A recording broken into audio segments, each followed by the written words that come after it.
Baiklah, selamat pagi, siang, sore, ataupun malam yang sedang menonton video ini. Eh, Pada kesempatan hari ini, kami akan mempresentasikan hasil kerja kelompok kami itu tentang indeks antropometri.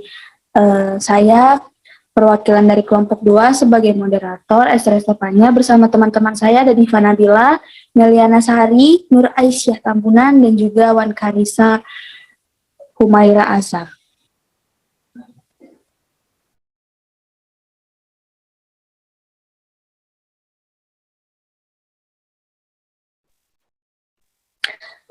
Jadi ini adalah praktikum yang kami lakukan, tapi berdasarkan dari studi kasus yang diberikan oleh dosen kami, Ibu Erni.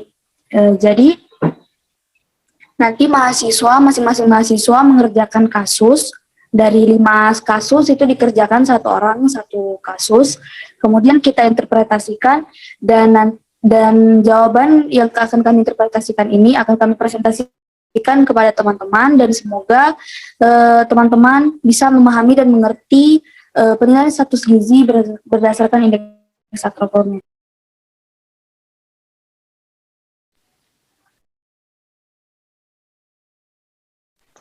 Untuk kasus yang pertama akan dipresentasikan oleh Diva. Diva, dipersilakan.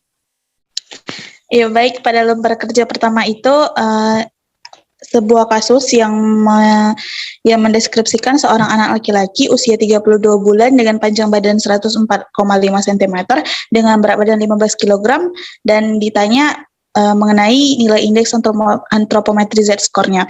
Jadi nilai indeks antropometri Z-score ini ada dibagi menjadi 4 bagian untuk anak-anak, yaitu ada BB per U, PB per U, PB per TB, dan IMT per U. Jadi di sini pada perhitungan ini dilakukan dengan 2 cara, yaitu perhitungan manual dan perhitungan menggunakan aplikasi WHO Antro. Lalu pada perhitungan manual menggunakan Z-score dengan rumus nilai BB atau TB atau IMT-nya dikurang nilai median dibagi nilai baku rujukan. Jadi nilai median tersebut bisa kita dapat melalui tabel yang disebar oleh Kemenkes, yaitu standar indeks antropometri pada tahun 2020 yang terbaru. Jadi pada perhitungan IMT berdasarkan umur didapatkan dengan Z-score senilai minus 1,5 yang dapat kita identifikasi dengan nilai normal. Lalu pada aplikasi WHO Antro seperti yang sudah ada di layar, memasukkan nilai-nilai yang udah ada pada kolom-kolom yang sudah tersedia, lalu akan keluar dengan persentilnya dengan weight for height dengan warna orange, lalu ada warna biru, warna hijau dan warna hitam. Nah, itu menunjukkan nilainya masing-masing. Pada interpretasi datanya ke atas.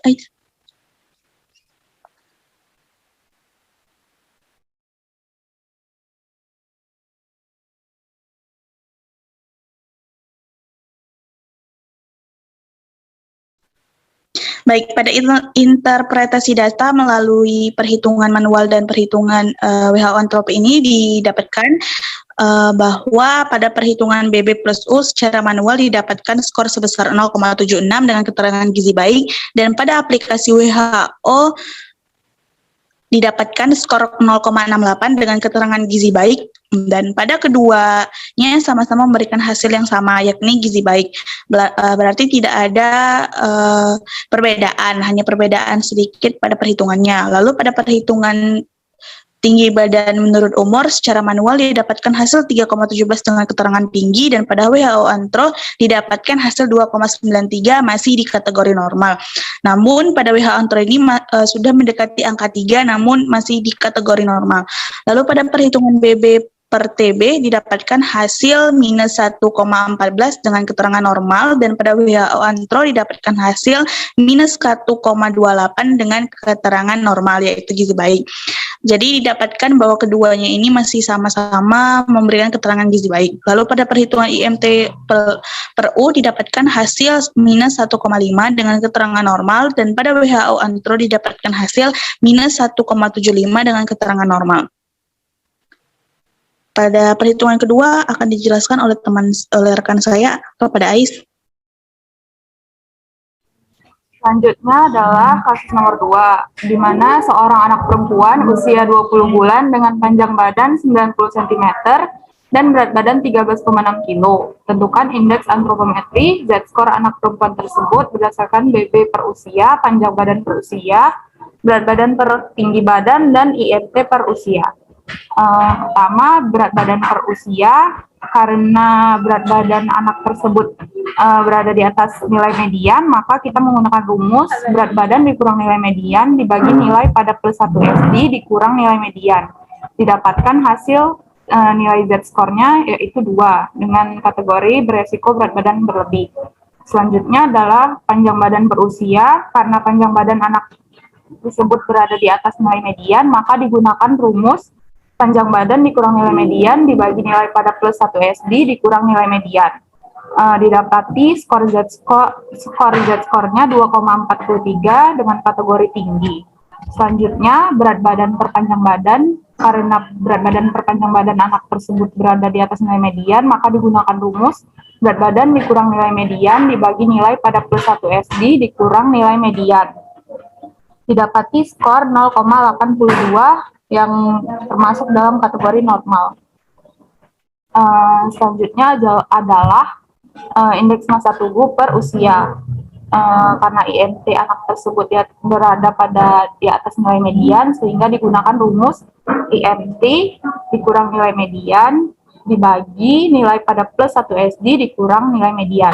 Didapati hasil skor senilai 0,95 yaitu kategori normal. Dengan menggunakan WHO Antro seperti ini, berat badan per panjang badan berada pada kategori normal, berat badan menurut usia pada normal, lalu panjang badan menurut usia berada pada kategori tinggi, lalu IMT per usia berada pada kategori normal.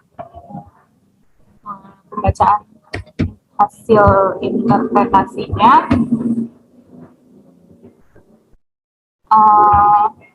Menurut pada perhitungan berat badan per usia secara manual didapatkan skor sebesar 2 dengan keterangan beresiko berat badan berlebih, dan pada aplikasi WHO didapatkan skor 1,77 dengan keterangan beresiko berat badan lebih, sehingga keduanya sama-sama memberikan hasil yang sama, yaitu beresiko berat badan berlebih. Pada perhitungan panjang badan per usia secara manual didapatkan hasil 2,43 dengan keterangan tinggi, dan pada WHO Antro didapatkan hasil 2,07 yang berada pada kategori normal. Perhitungan berat badan per panjang badan didapatkan hasil 0,82 dengan keterangan normal, dan pada WHO Antro didapatkan hasil 0,96 dengan keterangan normal. Pada perhitungan IMT per usia didapatkan hasil 0,95 dengan keterangan normal, dan pada WHO Antro didapatkan hasil 0,99 dengan keterangan normal. Selanjutnya, nomor 3 akan dilanjutkan oleh Wan Parisa.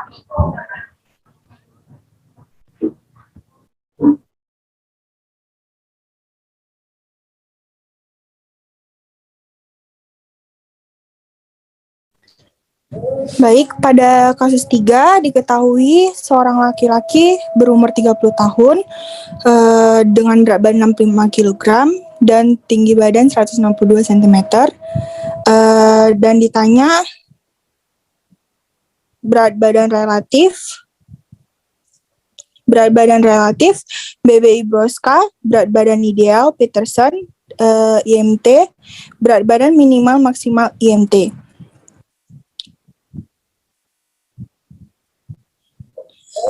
Pada perhitungan berat badan relatif dengan memakai rumus berat badan aktual dibagi berat badan referensi dikali 100 menghasilkan 108,3%.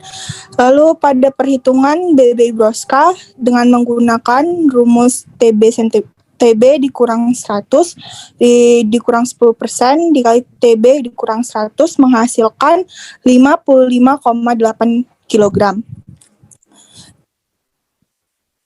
Dan pada perhitungan BBI Peterson dengan memakai rumus 48 kg ditambah 2,7 kg untuk setiap 2,54 cm di atas 152,4 cm menghasilkan 59,88 kg. Lalu pada perhitungan IMT dengan memakai rumus berat badan dibagi tinggi badan kuadrat sama dengan 24,76. Lalu berat badan normal minimal menghasilkan berat badan normal minimal dengan memakai rumus IMT normal minimal dikali TB menghasilkan 48,55 kg. Lalu perhitungan berat badan normal maksimal dengan memakai rumus IMT normal maksimal dikali TB menghasilkan 65,61 kg. Lalu saya akan menjelaskan interpretasi datanya. Baik, berat badan relatif responden berada pada kategori normal, yaitu berada pada rentang 90 sampai 110%. Lalu di perhitungan berat badan ideal Broska pria tersebut memiliki berat badan aktual yang lebih 9,2 kg dari berat badan idealnya. Lalu interpretasi data berat badan ideal Peterson memiliki berat badan aktual yang lebih 6,82 kg dari berat badan idealnya. Dan terakhir, interpretasi data dari IMT responden berada pada kategori normal menurut Kementerian Kesehatan. Selanjutnya saya akan menjelaskan nomor 4, karena teman saya Meli berkendala jaringan. Diketahui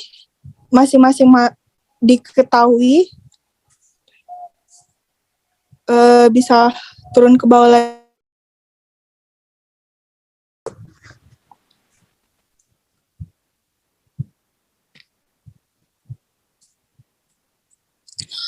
Pada kasus nomor 4 diketahui berat badan dan tinggi badan responden sudah diketahui pada data, dan yang ditanya adalah berat badan relatif, BBI Broska, berat badan ideal Peterson, IMT, dan berat badan minimal maksimal IMT. Pada responden pertama, Esther Estepanya, diketahui usia 14 tahun, berat badan 66,55 kg, tinggi badan 166,4 cm.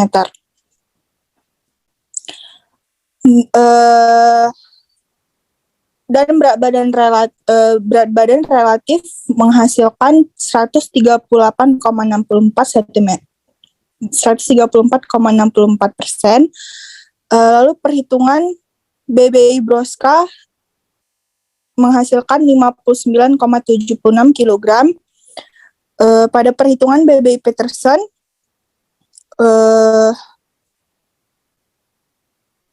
pada perhitungan berat badan Peterson menghasilkan 57,62 kg.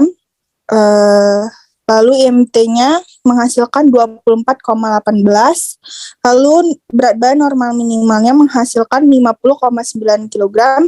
Dan yang terakhir perhitungan berat badan normal maksimalnya menghasilkan 68,89 kg. Lalu saya akan menjelaskan interpretasi datanya. Yang pertama, berdasarkan kategori berat badan relatif, responden termasuk ke kategori obesitas lebih besar 120%. Lalu yang kedua, berdasarkan BBI Broska, berat badan responden berlebih 6,79 kg. Yang ketiga, berdasarkan berat badan ideal Peterson, berat badan responden berlebih 8,93 kg. Lalu yang keempat, berdasarkan IMT, status gizi responden berada pada kategori normal menurut Kementerian Kesehatan. Lalu responden kedua, Nur Aisyah diketahui usia 15 tahun, berat badan 63,15 kg, tinggi badan 149,8 cm. Dan hasil perhitungan dari berat badan relatif yaitu 131%. Yang kedua hasil perhitungan dari BBI Broska 49,8 kg. Lalu berat badan Peterson dihasilkan 45,5 kg. Lalu hasil dari perhitungan IMT didapatkan 28,4. Lalu hasil perhitungan dari berat badan normal minimal yaitu 41,07 kg. Yang terakhir perhitungan hasil berat badan normal maksimal yaitu 55,50 kg. Lalu saya akan menjelaskan interpretasi data.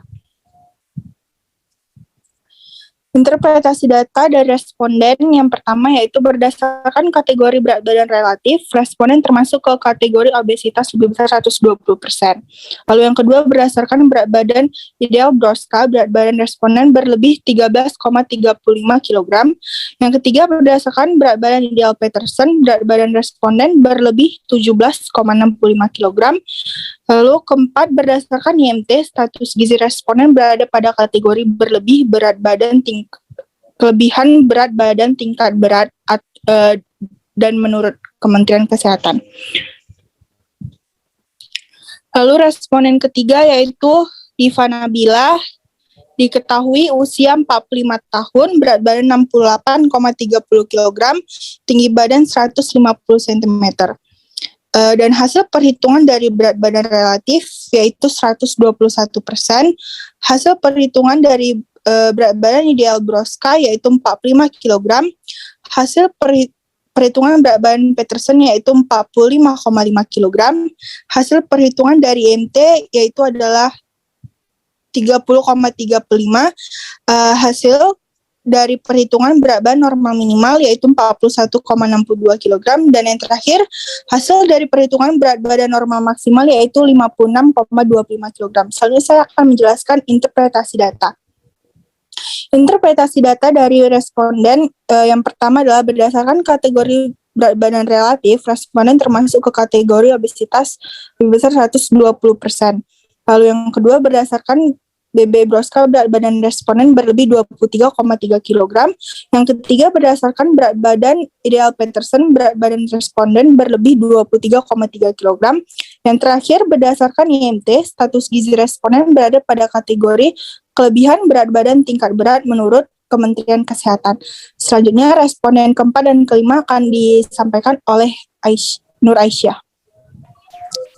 Selanjutnya, responden Wan Karisa diketahui usia 48 tahun dengan berat badan 76,05 kg dengan tinggi badan 164,5 cm.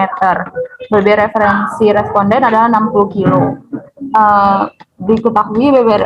Didapati BB relatifnya adalah 126%, lalu BBI Broca-nya didapat 58,05 kg, lalu BBI Peterson didapati sebesar 60,85 kg.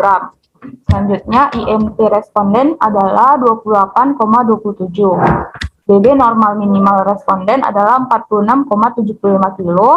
BB normal maksimal responden adalah 67,24. Interpretasi datanya berdasarkan kategori BB relatif, responden termasuk ke kategori obesitas karena berada di atas 120%. Selanjutnya berdasarkan BBI Broca, berat badan responden berlebih 18 kg. Berdasarkan BBI Peterson, berat badan responden berlebih 15,2 kg. Berdasarkan IMT, status gizi responden berada pada kategori kelebihan berat badan tingkat berat menurut Kemenkes. Selanjutnya responden Meliana Sari dengan usia 19 tahun, berat badan 51,95 kg, dan tinggi badan 156,7 cm. BB referensinya adalah 60 kg. Didapati BB relatifnya adalah 86%, lalu BBI Broca-nya adalah 56,7 kg, dengan BBI Peterson sebesar 49,69 kg. Selanjutnya IMT responden adalah 21,34 dengan berat badan normal minimal adalah 45,02 kg. dan berat badan normal maksimal 60,84 kilo. Interpretasi datanya berdasarkan kategori BB, berdasarkan kategori BB relatif, responden termasuk ke kategori kurus karena berada di bawah 90%. Berdasarkan BBI Broca, berat badan responden kurang 4,75 kilo. Berdasarkan BBI Peterson, berat badan responden berlebih 2,26 kilo. Berdasarkan IMT, status gizi responden berada pada kategori normal menurut Kemenkes. Selanjutnya akan dijelaskan oleh Esther. Baik, kasus yang kelima, seorang anak perempuan berusia 8 tahun dengan berat badan 25 kilo dan tinggi badannya 130. Kemudian, bagaimana status gizi tersebut menurut CDC tahun 2000? Jadi, kalau kita lihat dari grafik, coba ke bawah, Ais.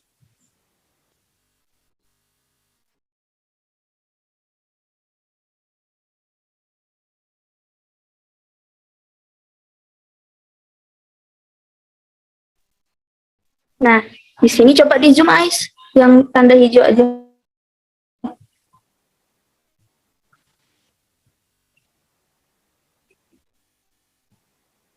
Nah, karena responden kita adalah laki-laki, berusia 8 tahun, ke lagi, Ais. Tadi berat badannya adalah 25 kilo dengan tinggi badan 130 cm. Nah, ini kan udah kita tanda ini 130 cm.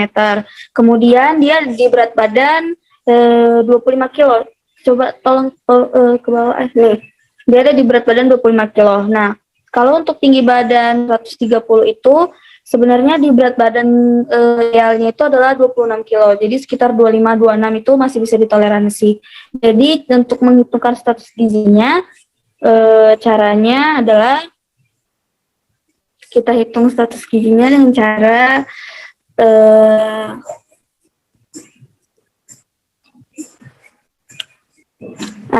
berat badan aktual per berat badan ideal dikali 100% didapatkan 25 gram itu berat badan anaknya tadi, kasus kita berat badan ideal CDC 26 kilo dikali 100%, hasilnya 96%, jadi status gizi anak tersebut adalah normal. Kemudian kalau dari BMI atau IMT itu bisa ditengok, kita cari dulu, kita dapat ada gram per meter kuadrat. Kalau menurut Kemenkes ataupun ini termasuk nggak normal ya kalau kita lihat. Tapi karena ini dari di bawah 18 tahun atau anak 8 tahun, kalau dari CDC ini caranya adalah ke bawah lagi, Ais. Baiklah, tadi kan IMT-nya ada 14,7. Nah, kan anak responden kita itu adalah berusia 8 tahun. Jadi itu kan 14,7 nih, di sebelah kiri itu kan yang IMT. Kemudian kita tarik garis juga untuk anak umur 8 tahun. Nah, nanti di persimpangannya ini, di apa sih itu namanya? Titik pertemuan mereka ini. Nah, di situ kan dia ada di persentil berapa ini? Persentil 30 ya kalau nggak salah, atau 35. Nah, itu menandakan kalau anak tersebut normal, karena dari lebih dari persentil 5 sampai persentil 85 itu dikatakan status gizi anak tersebut adalah normal. Jadi begitu kalau perhitungan CDC ini dia digunakan kalau untuk pertumbuhan, bukan, kalau untuk IMT anak usia 2 sampai 18 tahun itu menggunakan CDC. Seperti itu. Beda dengan WHO punya. Cuman kalau untuk anak 0 sampai 5 tahun dalam masa pertumbuhan anak tersebut itu lebih baik menggunakan WHO 2005 karena kalau di CDC itu 2 tahun ke bawah itu nggak ada. Gitu. Jadi bisa dilihat nanti statusnya dari persentil-persentil yang di sebelah kanan itu, yang tulisannya kecil-kecil itu. Gitu. Baiklah, kesimpulan.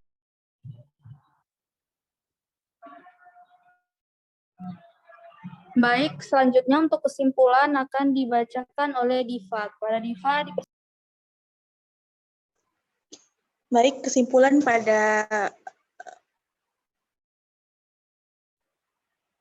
suaraku kedengaran nggak?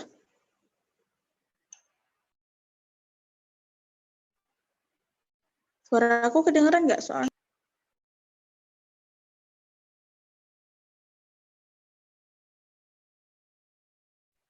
Baik, pada kesimpulan diskusi kita kali ini didapatkan bahwa berdasarkan keputusan Menteri Kesehatan Republik Indonesia nomor 1995 tentang standar antropometri penilaian status gizi anak, menimbang bahwa untuk menilai status gizi anak diperlukan standar antropometri yang mengacu pada WHO 2005.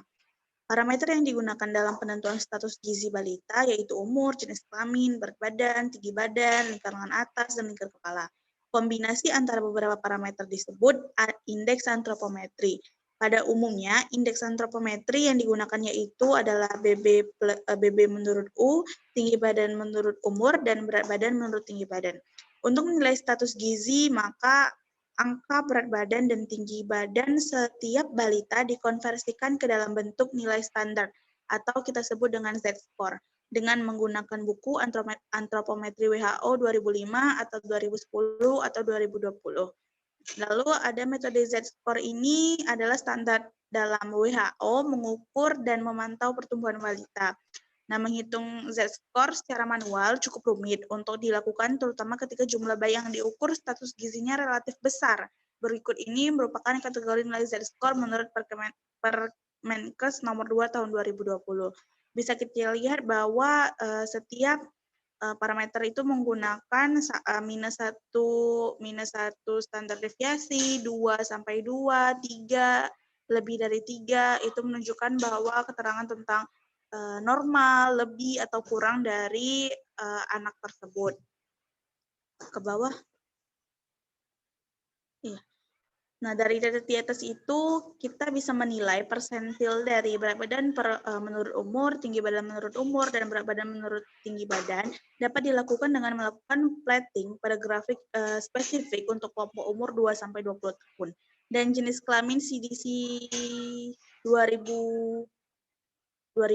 Untuk usia di atas 5 tahun hingga 18 tahun digunakan grafik CDC 2000 dengan pertimbangan grafik WHO 2007. Tidak memiliki grafik BB per TB dan data dari WHO 2007 merupakan smoothing NCHS 1981 secara statistik bahwa pemahaman tentang penilaian status gizi menggunakan software Antro 2006. Lebih mudah dalam mengolah data status gizi serta menginterpretasikan. Grafik WHO 2006 merupakan keunggulan metodologi dan statistiknya berasal dari 5 benua yang mempunyai lingkungan untuk mendukung pertumbuhan optimal dibandingkan grafik CDC 2000. Berikut adalah indikator dari klasifikasi status gizi menurut IMT plus O. Bisa kita lihat melalui presenternya bisa diklasifikasikan ke dalam 4 tahap yaitu obese, overweight, healthy weight, dan underweight. Lalu untuk anak yang berusia di bawah 2 tahun lebih menggunakan pengukuran BB per TB untuk menghitung status gizi, sedangkan anak yang berusia di atas 2 tahun menggunakan indikator IMT menurut umur. Disebabkan oleh masa pertumbuhan tulang, dan komposisi tubuhnya yang berbeda sesuai usia dan jenis kelamin. Namun pada keadaan di mana panjang, tertinggi dan berat badan tidak bisa diukur atau dinilai secara akurat. Misalnya pada kasus spondilitis tinggi badan, edema, anasarka, organomegali, ataupun kelainan lainnya. Pengukuran status gizi menggunakan parameter lain seperti lingkar lengan atas, knee height, dan Armspan Indonesia sendiri mengeluarkan Permenkes nomor 2 tahun 2020 tentang standar antropometri anak, di mana IMT menurut umur, PB menurut umur, tinggi badan menurut umur dapat diukur dari usia 0 bulan hingga 18 tahun.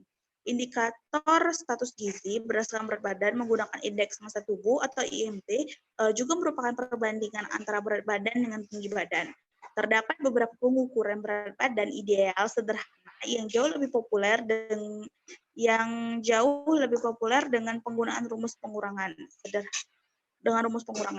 sederhana dari tinggi badan. Namun rumus IMT dipilih oleh WHO untuk menentukan status gizi secara global karena mampu mengkuantifikasi penumpukan lemak berdasarkan tinggi badan seseorang dan memiliki rentang badan yang relatif lebih luas dibandingkan rumus Broca dan jenisnya. Namun IMT diakui lebih sulit untuk dihitung. Namun rentang target berat badan yang disediakan oleh IMT dianggap lebih akurat dengan pencapaian target kesehatan yang diharapkan.